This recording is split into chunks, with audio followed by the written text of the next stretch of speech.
Well, guys, we have a mic issue, as you can see. This mic here, I don't know what the deal is with this mic. We just charged this thing, and it's just not working. See how this one is green?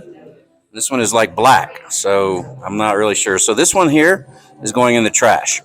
So welcome to BeerYeti.com. We're here, and so this is going to be like an interview like Al Michaels does or whatever the guy does at like Monday Night Football, going back and forth with the mic because we can't afford two mics or three mics, so we just have to have one mic because we're a beer channel and we drink a lot of beer. So we're in Breckenridge, Colorado. This is our home, as you guys know, and we really love it up here. Weather is beautiful. I know you guys love to hear my weather reports. It's probably 57 degrees today. We were out and about. We do have a storm coming in, though, and supposedly we're going to get some snow. And I think Breck opens on Friday, right? Is that right? So Breck opens on Friday, so we're super excited about that. And we're here about a couple of weeks before Thanksgiving. And this is, quite frankly, our favorite time to be here because, as you can see, in about 2 weeks, this place is going to be like wall-to-wall people. Good for this guy, really not good for me because I don't like to play dominoes like this. So, but anyway, nevertheless, we're here and we're here at Broken Compass, one of our favorite breweries in the whole wide world, specifically Breckenridge. There's a few other breweries here, but we won't talk about those guys. We're going to talk about Broken Compass today. And Broken Compass, we're in the downtown, what I call the downtown area of Broken Compass. This location was probably 3 years ago, maybe two and a half years ago. And so we're here with a new title, and we're going to talk about what is it like to be a bartender. So that's kind of like what it is. But his title is going to be, from this point forward, what did we say it was again? The facilitator of customer satisfaction. The facilitator of customer satisfaction. And we can probably expound on that a little bit later, but basically the bottom line is that he facilitates customer satisfaction here. And with drinking this beer, obviously it is just customer satisfaction all the way through. It's easy. It's an easy job. So that brings me to the facilitator of customer satisfaction. Talk to us about, and I'm sorry, I'm going to try to get this thing working, but talk to us about, like, what is it like to be the facilitator of customer satisfaction in a ski town, Breckenridge, Colorado, where it is a massive tourist area, but then you got locals like us that live here too. So tell us about that. Okay. I've been here for 10 years, and in my short time that I've been here, things have changed a lot for sure. Speaking on mostly mud seasons. Yes. Our mud seasons used to be completely empty, and now it seems like people are starting to figure it out. Don't tell too many people. Yeah. But the definition of mud season, just so the people that know, yes, is like what you tell them. Okay. So just out here, our biggest season obviously is the ski season because we live on the resort. So that is crazy busy. I always say it turns into Disneyland here. There's just a lot of people. Yep. The summer times, there's it's starting to pick up. Like I said, 10 years ago, summertime was kind of a lot slower, and now these days people are starting to figure it out that there's just a lot more to do here in the summer too. Between rafting and fishing, hiking, biking. Yeah. Hot springs. Everything. There's just everything to do out here.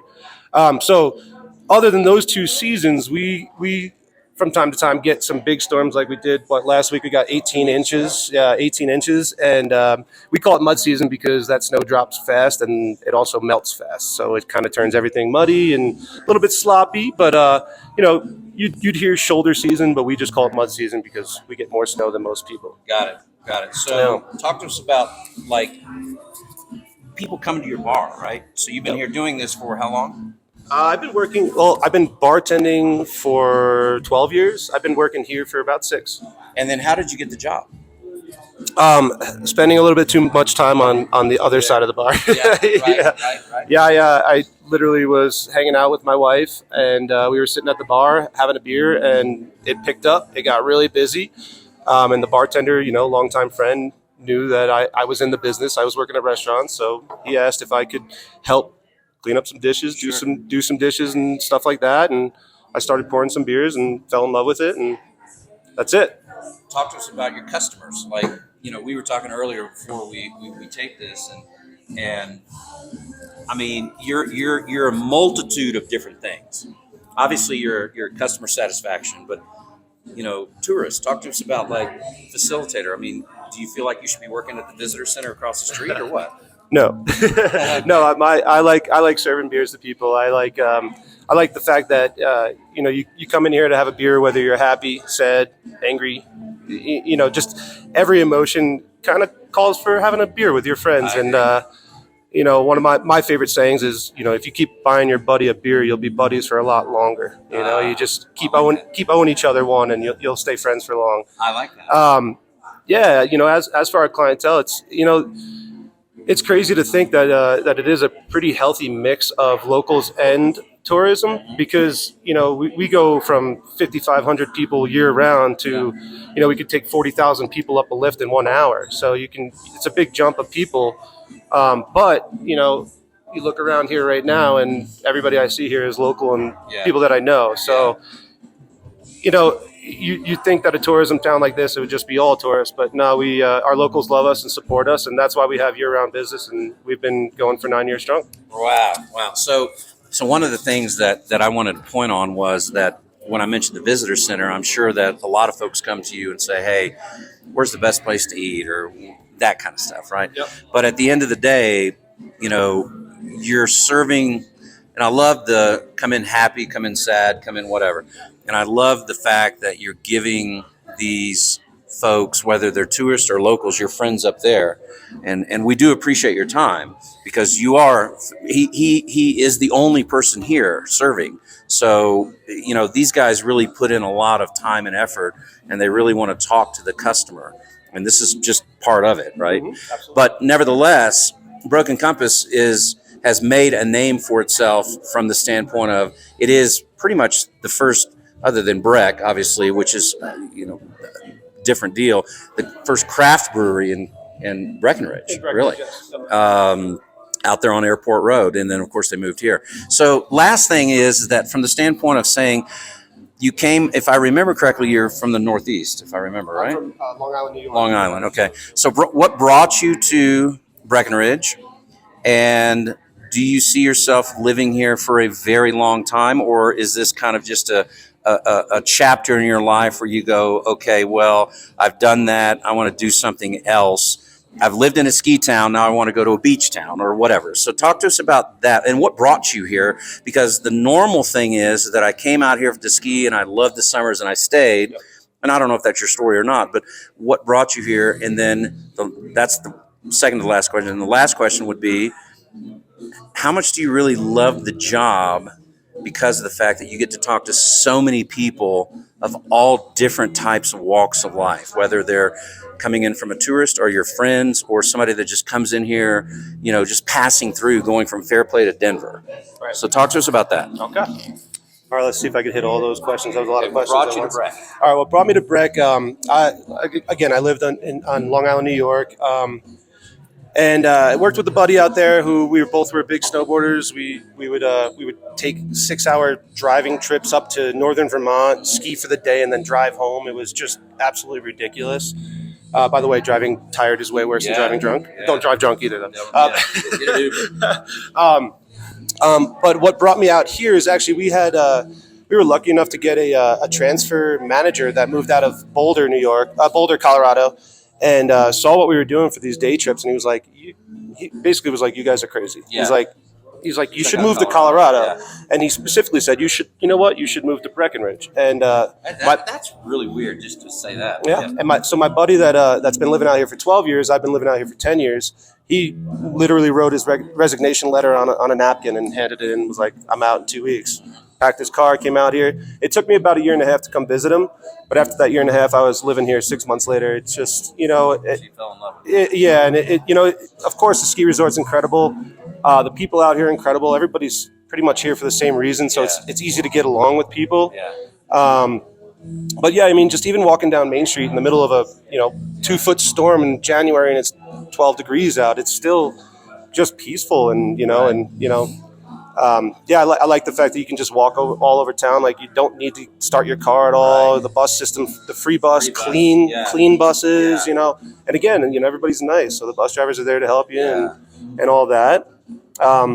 So you came to Breck because your buddy came to Breck and Yep. said, "Hey, look, let's Came to go visit. stay." And then you stayed. 6 months later, Yeah, so you stayed. I was here. Yep. So, and then the last question was, do you see yourself here forever? Yeah, I'm actually lucky enough to be one of the few people able to buy a deed restricted home. So I'm moving in December 1st. So or just I own it December 1st. I move in December 29th. But yeah, it's So this is your forever home. yeah. Okay. You know, I have a kid and one on the way as well. So Congratulations. thank you, I appreciate that. So I just kind of I really can't see a better place to raise a kid. And that, you know, I had a great childhood on Long Island, but it's not the same. And out here, it's still you still get those friendly vibes. So Yeah.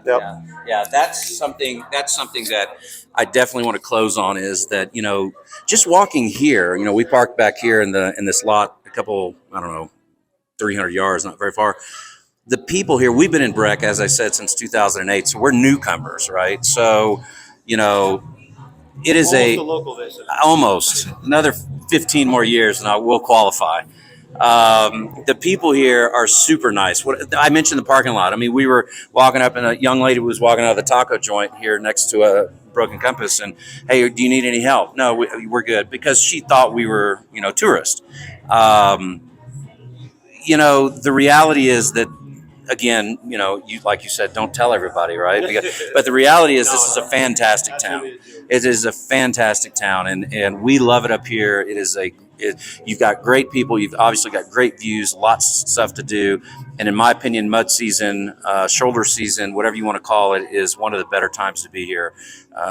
The people out here, such as the facilitator of customer enhancement experience or satisfaction or whatever you want to call it, you know, these guys are here because they want us to be here, but we also enjoy their company, and we enjoy you guys. And it goes both ways, you know. I mean, people can come in and be jerks, and, you know, you're like, "Hey, you know, okay, no big deal." But, you know, we've never had that here in Breck. We've never had that here. We've been in busy seasons. We've been here for Christmas. As we all know, Christmas is ludicrous. Thanksgiving is ludicrous. We've been here all through the year. And it is amazing to see different things happen here. But thank you for your time. Yes. Can I say one more thing? Oh, absolutely. So what did you call it? The facilitator of good times? Let's call it the facilitator of enhanced customer satisfaction. Facilitator of enhanced customer satisfaction. I That's have the to new give title. a big shout out to my brewers, because without them brewing this delicious beer, we would be nothing compared to what we are. And also the boss, Ford, you the man, just runs this place like a G. Doesn't micromanage. Just everything is just. Yeah, he says he gives you got us it. he gives us the trust, and Yeah. you know, if you have that trust, then you know you So trust you us want to run talk the place. about the brewery a second? I mean, so y'all have been to GABF, I presume. Yes, Right? yes, yeah. We had, oh man, what was it? I think we had our Czech Pilsner. No, I'm sorry. Oh man, I know you had. we had one I of know our you had, beers, and I'm sorry, I'm blanking on it, but we did have one of our beers going to We'll third look round, it up. We'll third look it up. round this year. So we'll look it up. these brewers are killing it, and I think if we made our chili pepper pale ale a blonde, we might have taken that one too. What is the customer comes in? What's the number one beer that you're pouring? So we're you know, I don't want to say we're famous, but you know, we're known for our ginger pale ale and our coconut porter. Ginger pale ale Which is is what I'm drinking. Yep, ginger pale ale is a second place winner at GABF, and coconut's a third place winner at GABF. But yeah, they're just they're steady beers, and I mean that, you know, people get scared of that dark beer, but that is a dark pretty beer. smooth, You can drink it all through the summer too. It's very light. It's Very not. light. The It's coconut not. kind of offsets. This is a beer channel, so I love beer. So if we're going to get into beer, the coconut porter, I was introduced to this probably, 7 to 6 years ago, and been one of my staples for sure. And I'm enjoying liquid form. absolutely, yeah. And I would say it's a little less sweet than that, actually. Well, a little less sweet than that. I would agree. And they always have a very good diversity too. So what you're drinking is This is my favorite, and along with a lot of the locals' favorite. This is the Snowblind Double IPA. okay. 5 different hops blended together, and again, we could preach that balance all day. It has some really nice grapefruit notes to it, but Right. just nothing added. It's It's clear. Yeah. It's delicious. Yeah. It's good beer. Yeah, it's great. What's the ABV in that roughly? This one's 8.2. And the ABV in here? 5.6. Wow, that's good. Crazy. Yeah, so, I mean, we've talked about being a bartender. I mean, we really need to talk about the beer, too. I mean, the beer is awesome. And we've had guide trips up here. We bring a bunch of guys from Houston up here, and this was before this was open, and stayed at your other location. And I mean, this was by far the hit from the standpoint of the guy location. But with all that said, I mean, coconut porter. Yeah, oh yeah, everybody just went insane with that stuff. It is the first dark beer I ever drank. Yeah, really? I never liked roasty notes. Interesting. I never liked malt and stuff like that. But they kind of forced me to try it, and man, it changed my world. Now I try them all. You know. What about barrel aged? I like barrel aged. We release a barrel aged. I'd say like once every 4 to 6 months. Okay. Just depending on what we have in stock. Obviously, barrel aged does its own thing and takes its own time. Yeah. But right now we have on our Quandary Peak, and that's a 14.6% wheat wine. Woo! What's the barrel? That came from Breckenridge Brewery, Breckenridge Distillery, I believe. And what is the base? Is it a wheat beer, you said, or is It's it a wheat wine? Yeah, so No kind kidding. of like a barley wine, but all wheat instead of all barley. Oh, interesting. It's No, we'll try that. Sweeter, a little bit more viscosity to Yeah. it. It's not for everybody, honestly, but it is proper. What about sours? Sour, we have our mango passion fruit sour on right now, and that's one of our top sellers. Okay. Has been for a long time. Okay. We do change up the flavors every once in a while, but it's a kettle sour, so it's the same base, just different flavors. You sound like you know. You sound like you know a lot about brewing. Are you a home brewer? No. Okay, so not a home brewer. Don't get too Okay. deep into that. Okay. No. But you sound like you know a lot about I brewing. let those guys do it, and I And all the brewing is done by Airport Road. yes, sir. Okay. And then y'all just keg it up here. Yeah. Bring the kegs up. Cooler right behind Yeah. there, runs through the glycol run, and Do y'all rotate a lot of taps? Like, so if I'm here, for instance, in the ski season, I come back for July 4th.